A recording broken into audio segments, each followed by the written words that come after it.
શ્રી કનક બિહારી રામજાનકી આશ્રમ ખાતે મિત્ર મિલન કાર્યક્રમ યોજવામાં આવ્યો।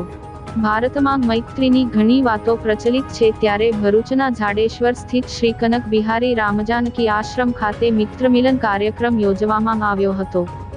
કુંડળી જોયા વગર પણ જોડાયેલા રહે તે મિત્ર।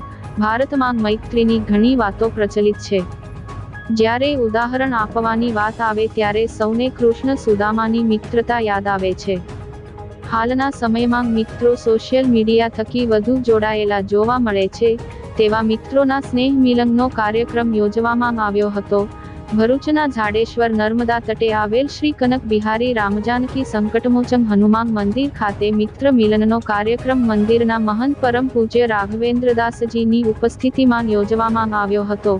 મિત્ર મિલન કાર્યક્રમ અંતર્ગત આચાર્ય કિરણભાઈ જોશીના મંત્રોચ્ચાર સાથે તુલસી પૂજન કરવામાં આવ્યું, ત્યારબાદ ગૌ પૂજન કરવામાં આવ્યું હતું। યોજાયેલ તુલસી પૂજન તેમજ ગૌ પૂજનના કાર્યમાં સૌ મિત્રો જોડાયા હતા।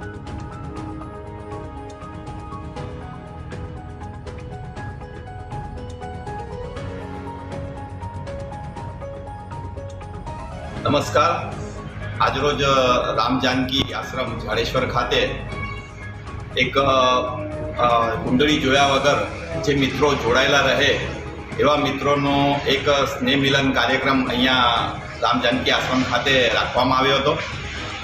રામ જાનકી આશ્રમ ખાતે આ કાર્યક્રમમાં તુલસી પૂજા અને ગાય પૂજા કરવામાં આવી અને આ સાથે સાથે એક સંકલ્પ પણ કરવામાં આવ્યો કે આ આશ્રમ આગળ વધે અને આશ્રમમાં જે તુલસીના છોડો આપણે રોપીએ અને ગાય જે છે અહીંયા 60 જેટલી ગાયો છે એની પણ પૂજા થાય, અર્ચના થાય અને અહીંયા આશ્રમમાં અલગ અલગ સેવા પૂજા કાર્ય થતા રહે એવી જ આપ સૌને પણ અને આપ સૌનો સાથ સહકાર મળે એ મારી વિનંતી। નમસ્કાર।